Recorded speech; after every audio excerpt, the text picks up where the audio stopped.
Okay, for this stream, we're going to be basically going over Bernie Sanders and his 2020 campaigns. We're basically going to be going over just his foreign policy in this one because it's really the most important decision when we look in the future. Because we really know a lot about democratic socialism. It's just socialism itself as we see in Venezuela. There is no different because when Venezuela was running high and mighty, he was proclaiming that to be great. Back in the 1980s, he proclaimed that the idea of food shortages was a good thing, and the idea of food lines, were a benefit for people. So we know that the idea of Venezuela is actually considered ideal for him, and he only changed this when Venezuela went into complete and utter collapse. And that's one thing that needs to be understood economically. Uh, he changed that to the countries, the Nordic countries, for the sole reason that when you look at them, is they end up looking a lot different than what we see uh, in Venezuela. He just did this to basically make people not scared of voting for him, because he knew if people actually saw what socialism turns into, people would never vote for him. And that's the whole point. And he wanted to actually do that, even though that all your Nordic countries are not socialist. They're actually market economies, even though they have some type of central planning uh, to a degree. They're not actually socialist or communist in any sort of way. Now, when we look at his foreign policy, he tries to proclaim himself as being some sort of non-interventionist, but that's not really the case. When we look at, he'll try to point to such things as just two specific votes: the vote in Yemen, to the war powers resolution, and he'll vote and he'll show the other one, which is the vote against the Iraq War. But what we don't see is a lot of the stuff behind the hidden doors, which is some of the other stuff with it, which is he will always vote to he'll never vote against arming both Saudi Arabia or Israel. Now, this is a problem because he'll always be on the idea of arming these other countries. He was actually one of the major supporters of NATO.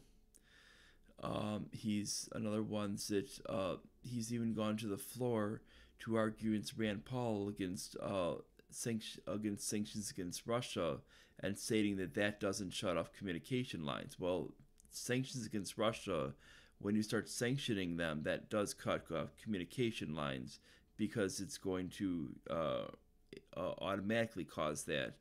And when you start sanctioning another country, sanction their actual individuals of that country, you're actually cutting off communications automatically. And his accusation that it doesn't cause that is completely irrational. And it shows that he's basically is very, very pro-war when you start to look at the things behind these other things. Now, he tries to do a couple of major votes that make him look as being against war, and this is only for the press. When it comes down to it, he's actually a very, very pro-war progressive, and that this really goes down to the actual way that Marxists and progressives have always voted. If you look at historically, you have to go with democratic socialism is the same thing as national socialism. You look at basically with that, you go back to Germany. Look the way Hitler was. Hitler was basically the same thing. You look at his platform. His platform was identical to what Hitler's was, with all the promises he made, and Hitler was just as and Hitler stated the same thing on the idea of saying he's doing it on a moral basis. The only difference is he's just the 1% as being because we're multicultural upper class instead of just being, in that case it was Jews in the Germany. In this case, it's what it called. We have a multicultural billionaire class, so he's basically just swapping it out. But he's not just doing billionaires; he's saying 1%, which is about $250,000 per year. So he's basically saying that he wants to essentially steal all of their money, and that's what they did out in Nazi Germany. And his whole thing of saying free healthcare, free daycare, free school, free free guaranteed jobs. Uh, all of these things were actually included in Hitler's actual plans. That was exactly the same thing that he offered with it, and he was very and Hitler was a national protectionist. Was a nationalist, and a nationalist was really in certain aspects is a can be a protectionist. And if you look at the policies of Bernie Sanders, you see that again when it comes to a lot of things, he is a protectionist. That is one aspect you can have as a nationalist policy, instead of being essentially just being pro sovereignty. Is he is instead he is actually very protectionist, and that's one thing that needs to be understood. So essentially, what you're dealing with is a national socialist. That's why I refer to democratic socialists as national socialists, because there is no difference. And you end up getting the same thing. You end up getting democide in every type of aspect. That's why with socialism, there is no multiple types of socialism. There's only one. It's National Socialism. And when we look at communism, there's only one type of communism. You have that's where the government takes full centralization over the system. Socialism is where businesses can react with it, but the government can essentially take control of it at any time, and there is a high level of cronyism throughout the system. But the government will take a great deal of one's wealth, and if they feel that a company is getting too big, they'll steal it, and essentially take government ownership of it. And that's what they've done down in Venezuela. They stated, "Oh, this company's too big. We're just going to steal it," and they've done it in many cases. Then when we get when we go back to his foreign policy, is we see that he's not this anti-interventionist thing. He doesn't want open dialogue. He's against it, even though he tries to state that he's for it, but he's never supported any such thing. When it looks like then when it comes to his ideas on where he's taking money from, he's taking money from these lobbyists who are actually in support of these interventionist ideas. And this is a major problem that needs to be understood. And it's the same thing that a lot of these establishment Democrats are taking money from. So when he's saying he's a small money politician, that's not the case. He's completely lying to you. And he's not this small money politician that everybody makes him out to be. He wouldn't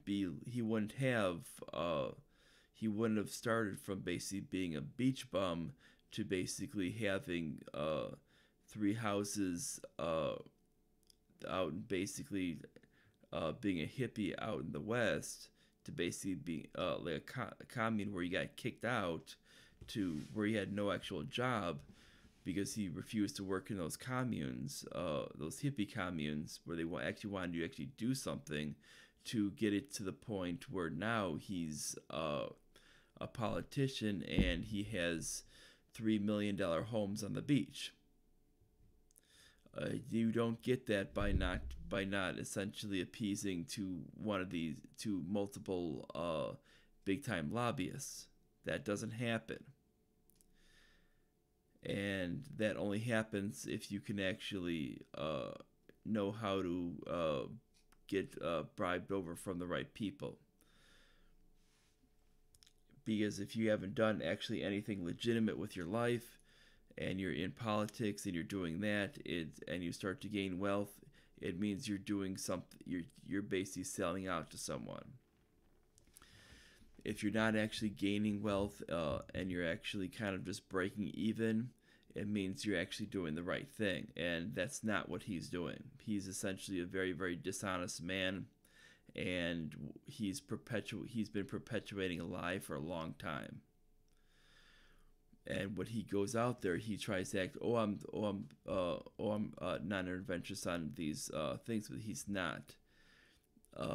He's basically going out for these things, but he might vote for on a couple of times with it, but you're not going to get him to support these things on the whole with it, because he's just in supporting as much for intervention as much as Hillary Clinton would. It's just Hillary Clinton would actually go on the record when it came out to being these for the actual wars. He wouldn't put his neck out in the line when it came out to those, because it would be actually bad for his actual reputation. He wouldn't do that because it would actually hurt his reputation with the people who needed to see if he was pro-war or not, and that would make him look bad. So he would actually vote no on those things, and those things would actually make airtime, and then he could actually vote for, let's give these countries a bunch of weapons. He would put his name on the he would put his name out there all the time with those, and no problem with that, which means essentially he's funding every single war. He had no problem giving Saudi Arabia all these weapons, but now all of a sudden he just doesn't like it anymore, and that's the whole big thing with that. All of a sudden he just has an objection. Never had an objection before. All of a sudden he has an objection now, and this shows you where he sits at. He's all out for his own political ambitions, and he's not actually doing anything that actually is listening to the actual way the Constitution's written. He doesn't care about that. He's not listening to his constituents. He's not listening to basically any type of moral argument against this. None of this. Is basically, how can I politically benefit myself? That's why he's on these talk shows and trying to say how good he is and yay socialism. No, he doesn't care about anything else except for his own personal benefit. He's no different than Stalin, Lenin, Hitler, Mao, any of these people who are out there for their own personal benefits. And they always proclaim they're on for moral high ground, but they're just out for power, and they don't care about the other people out there that end up getting hurt. If he gets into power, he'll send a bunch of people out for war, and he'll basically put a bunch of people into poverty and making sure that he's high in the hog. It's going to be just basically, if you saw what Obama did, where Obama came in with so much money and he ended up making tenfold in office, that's going to be the exact copy of what you're going to see when it comes to foreign policy. Foreign policy is he's going to be a very big pro-war president. You're going to see a lot of wars break out under him, because he's going to basically be the one that's going to sign off on a lot of things, and he's going to have no problem with it. Whatever the UN says is going to go. And he's going to say that the UN and NATO give him full authority to go wherever he wants. He's not going to listen to Congress no matter what, because he's not going to believe in Congress in Congress blocking him as being any reason to listen to it. As essentially he's going to view himself as some type of socialist king. This is a major reason not to vote for him, and he's not going to be doing any of these things because he's going to view himself as above the law, and that's a major reason not to go for him. And when just in foreign policy alone, I mean, you're just going to be sending a bunch of these kids who are in the military. You're going to be sending them off to die for wars that don't involve the United States. I mean, if you thought Obama and Bush were bad, Bernie's just going to be even worse. I mean, one thing. I mean, I don't care which party you're from with it. One thing you have to say positive, at least about Trump, is he is actually downscaling these wars. That is one thing you have to say, regardless of party. Uh, if you're if you're actually against war, you have to state that he has actually done something positive, is to downscale these wars. I mean, if you're a neocon, obviously you're mad because Trump has actually downscaled this. But if you're actually against war and actually pro-life, you should actually be happy about this. And but when it comes to Bernie's just going to upscale that tenfold. And really, if you look at anybody on the left, nobody on the left out there has actually shown the actual want to actually downscale. Everybody out there, with the exception of I forgot her name from Hawaii, offhand with it, but she's the only one that's actually has any want to downscale wars, and she would actually do it even more so than what Trump has.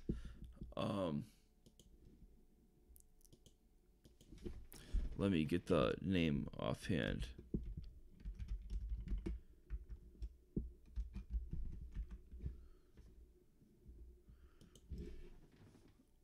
Tulsi Gabbard. Yeah, Tulsi Gabbard would be the only one that's actually running for president that I would say that I would actually, from the Democratic side, give any support to.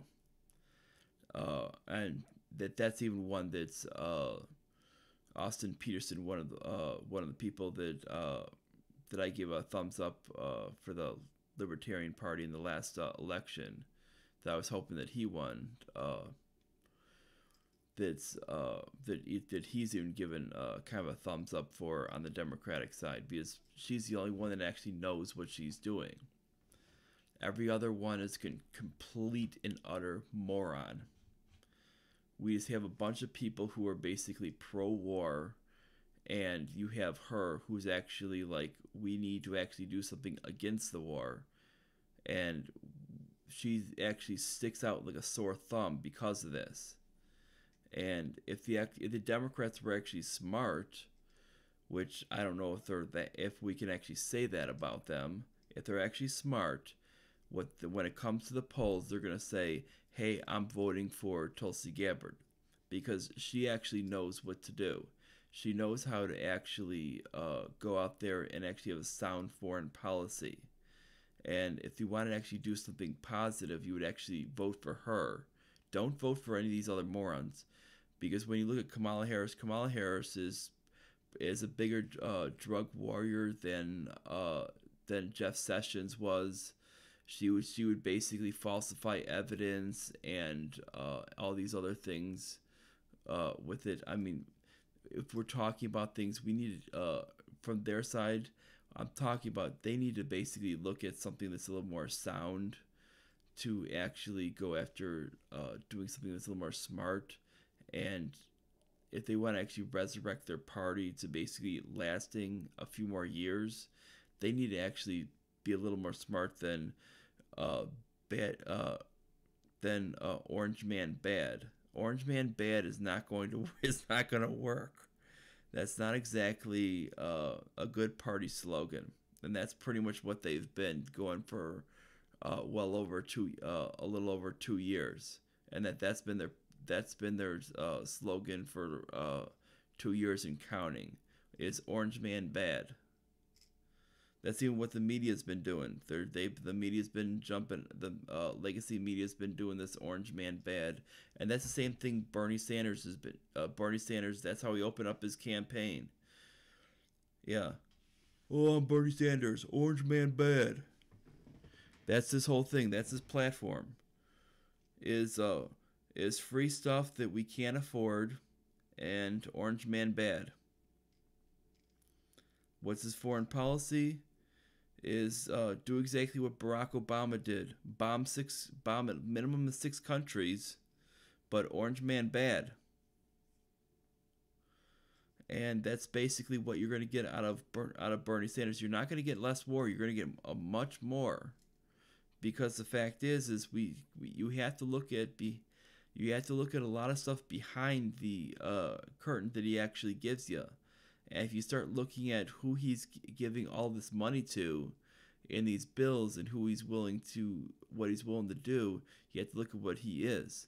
He's not a guy like a Rand Paul, like a Thomas Massie, that are actually willing to stand up with it. He's not a guy like the recently passed Walter Jones. They're actually standing up against war. He's actually a person that goes, hey, I'm just going to do these couple of bills to make me look good, and then everything else is just going to be status quo. So it kind of makes you look good in front of the camera, but everything else looks bad. He's basically in front of the camera, he looks good, it looks like he's anti-war, but everything else is basically no different than a guy like John McCain. And I hate to tell you, Bernie bros, but that's exactly what you're getting. You're getting basically economically socialist, but militarily you're getting John McCain. And he might make a couple of votes in the opposite direction, but that's basically what you're going to get. So then when you get as a president, he's just going to say, hey, the UN gives me authority. Hey, we have NATO. Let's use NATO. He was one of the ones that actually voted to, when the president was thinking about the plausibility of actually getting rid of NATO because NATO has no function anymore. He was one of the guys that actually said, no. We have to essentially keep NATO. That is as neocon as you can get. There is no more neoconservative of a point of view than that, and that is Bernie Sanders. That's what he stood by. He was one of the ones that actually stood by and stated, we can't do that. We have to keep NATO. He was not one of the ones that actually stood against it. One of the ones that stood against it was Rand Paul. And Rand Paul's been accused of everything, of being a puppet of Russia and all this other garbage. And this is the guy who actually believes against war. And who has actually been a voice in Trump's ear of just saying, don't go to war, avoid it. And that's actually how we actually started to get some of the de-escalation in some of these things. When Trump listens to guys like Bolton and he starts listening to some of the legacy media, that's when we start getting more war. So when we start getting people like that, and it'll only get worse if we actually go with guys like Bernie Sanders. And that's what needs to be understood, is Bernie's not an anti-war guy, despite what they want to state. And you're probably gonna get some brown nosing from Secular Talk. You're gonna get brown nosing from the Young Turks because they love this guy and they're not gonna look at it objectively. They're gonna basically say he's great. They're not gonna look at actually his actual record. And when you start to break down his actual record, you're gonna see what he's done. And people that have actually worked with him have actually seen his record as well. And people like Rand Paul, people like Ron Paul, they've actually worked with him. They've seen his record, and they've already stated that it's not what you think it is. And he's not as this anti-war like he's trying to make himself out to be. And that's the whole point, is he's not this honest, upcoming person like he's trying to be with it. You might be able to find some common areas and occasionally, but he's not going to be this person that you're going to be able to vote with on these issues, because the fact is there's a lot of these funding points with it that he's going to be just fine all with funding. He might not go in on the war points on a war, because the fact is he's not going to want to put his name on the line. But when it comes down to the actual funding, he's just fine putting his name on that funding for those weapons. His name's never off that list. And when it comes down to that military funding, he might say he's going to cut the military, but he's never done it in a budget. That's the whole point. He's never voted no on a budget. And how could you proclaim yourself, I'm gonna cut down the military budget to reduce our military engagement overseas? Well, if you haven't done it yet, and actually refuse to vote for a budget actually in Congress itself, how do we actually believe you? Or actually, when you actually tried to propose it, or actually maybe trying to do what Rand Paul suggested and let all spending expire and then try to restart up what's not controversial and do it that way. But no, he's never actually done that. And he's always gone off with the idea of these continuing resolutions. He's gone with the idea of just raising up more and more spending. And he's always gone with the status quo, and it shows that he's not going to be willing to cut defense spending. So if you're expecting him to actually reduce this presence overseas, it's not going to happen. He's not against NATO. He's which is a major part of the defense presence, and he's not against reducing the defense budget. So where's it going to happen? Frankly, is you're going to have to see something somewhere, and he hasn't shown it. He can do a lot of talk, but talk is cheap, and we haven't seen one bit of it for an actual proposal when it comes down to anything. And he can keep talking all he wants, but until he actually does something, we haven't seen one bit of anything.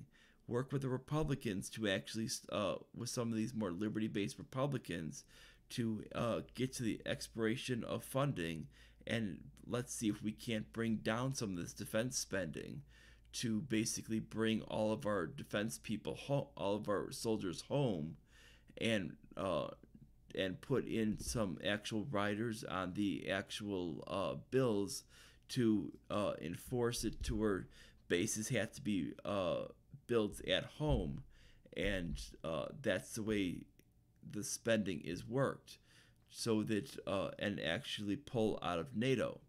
But he's never done this. He's never even contemplated this. He's actually pushed for the status quo and actually voted for NATO, and actually voted to essentially block the president from defunding NATO, or money going to NATO. And that's the whole thing, is he can say all the things he wants to say, but they mean nothing because they're essentially lies. Now, now when he states the stuff economically with it, is those could be just as much lies as well, because we know that basically he's only been out for himself. The only thing we know is that he likes to gain homes. We know he likes homes by the beach. That's the only thing we know about him, and we know that that's what he's done. We know he's very, very dishonest. He doesn't like to answer tough questions when faced with them. That's all we got with him, because the fact is he'll just make these kind of bogus show votes that he knows don't matter much, because he knew the Iraq War was gonna that Iraq War vote, which is kind of BS, was gonna kind of pass in one end, but it wasn't going to be really much more than a show vote. And he knows that which the Iraq War had already really started. This was really after the fact, because we were making the excuse after bombing that they fired back at our bombers, and that was the reason to go for war. But so when we did that with it, and the evidence of weapons of mass destruction was false with it, but that was still, it was done as more of a show vote, because he had already he's always gone with these other votes that were based on no problem with arming people like Israel and Saudi, and this is even arming Saudis even after he'll even continue to vote to arm the Saudis even after we have full evidence that they deliberately hand over the weapons to Al Qaeda. Now, that shouldn't exactly be a benefit. That's negative. We shouldn't be they're handing over weapons to terrorists and we're paying for them. Now, he should essentially be deliberately against this, and yet he's never stated against this beyond just this one vote of the War Powers Resolution. Now, if he states anything against it later with it, then that's fine. But the fact is we've had this information for quite some time, yet he was still voting earlier on in the year to arm them. Well, where was it then? Because we had this information actually in early 2018. He was voting for the arming along with a lot of other people, yet we had people like Rand Paul who were voting against it, and yet it passed. Yet when we see that, when we see the fact is when we have people that are when we see the actual fact that was initially reported by RT, then we see the CNN reports, and now all of a sudden it's big news. And that's the whole point. It took like a year later for CNN to report on something that was already old news. Well, they already knew this before the actual weapons vote, and no one else actually took notice to it. And this is why people like Bernie Sanders are really kind of illegitimate, because they're willing to vote for handing over weapons, but they're not willing to. But they're only willing to vote after the fact of blocking it on these things. And when any type of weapons vote comes up, they're willing to reauthorize the weapons vote even after these things, and they'll even do the War Powers Resolution, which they did, and then still do a weapons vote after, and still do an authorization of the weapons vote after that, which makes completely no sense. And that's what he was doing, which shows you how completely disconnected with reality he is. I mean, and then he's voting to give weapons to Israel. Well, Israel's doing the same thing. Israel is bombing innocent civilians, and essentially Israel, their defense minister stated that they'd rather have ISIS than Iran, and this is what's coming out there, and that's a major problem. I mean, do we want? Should we really be giving weapons out to them? And when they're basically stating that once we left Syria, that they're going to try to take out Assad, well, that's a big problem, because they're essentially going against our national security interests out there of basically where we want to just leave and not have to deal with some country that claims that they're our ally and basically trying to cause problems. And when we're trying to be dealing with basically the issue of what's going on in Yemen, which is a huge humanitarian crisis as it is, and then we're dealing with that, and then if Bernie Sanders is willing to vote for stuff like that, and then it causes humongous problems. So he's not this anti-war person that people want to make him out to be. He's actually very, very pro-war, but he doesn't want people to see him as very, very pro-war. And that's what people need to see with him, is he's this pro-war behind the scenes, but anti-war in front of the camera. And that's what Bernie Sanders really is, and that's what people need to be seeing. And they're not doing that because the fact is they want to see him as that, and this peaceful, loving guy, and the fact is they want to see, the Bernie bro and all the other garbage they saw with the whole thing. No, he's a very, very what they need to see with socialism is evil. It is based on selfishness and envy, and it's based on violence and force. And that's why when you come down to it, is being what he calls is the idea of this intervention and just being in support of bloodshed and murder is not uncommon. That's why he's also voted for the idea of abortion without restrictions, which means up to 9 months, which is what we call homicide. This is why we see this, and for those who are interested in that point, and when we see that is that's homicide. And my mom worked her whole career in the medical field, and when I was telling her what they did in New York, she's like, "That's homicide. That's not. That doesn't qualify as an abortion. You can't do that." And that's what she was stating. And they voted for it anyway. And she didn't care if there was actually problems with the fetus or not. She stated, if you're doing up to 9 months, that is a homicide. And that's it. Doesn't matter what they want to call it, and it doesn't matter how they want to restructure the law. There still is something called the Hippocratic Oath. And she, even though she wasn't a doctor, she still believes in upholding that oath. And that's what doctors are supposed that's what doctors and people in the medical field are supposed to be doing. And we see that people in socialism don't believe that. Well, they don't even believe that people in the medical field deserve any decent treatment at all, though, because the fact is because they consider medical care right. That means they consider people in the medical field as slaves to the government, and that's what medical care as a right means. It means people in the medical field are slaves to the government. That's what that means, because you cannot because medical care is a commodity, and you can have access to, which means you can negotiate for it, but you cannot have it as a right.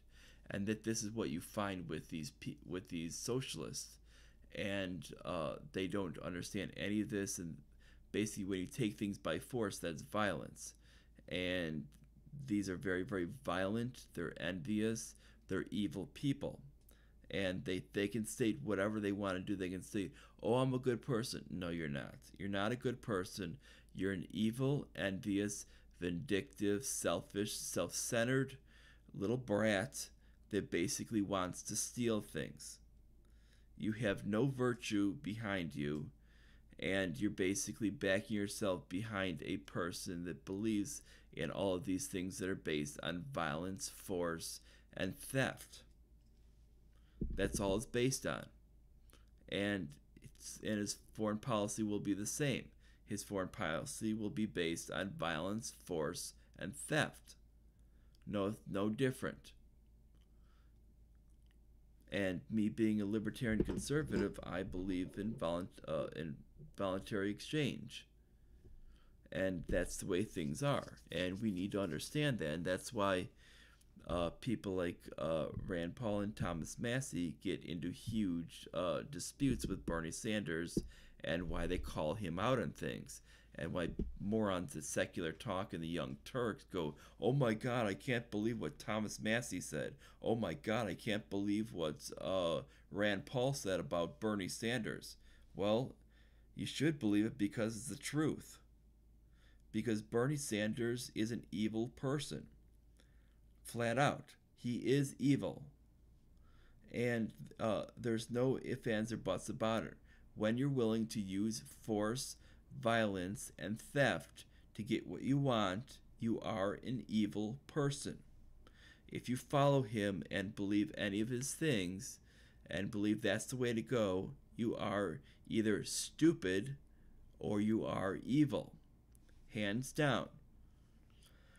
There's no arguing about this at all, because the fact is if you don't believe that you deserve what you earn, and that everything should be achieved through voluntary exchange, then you are basically believing in theft and violence and force, and that's not ethical.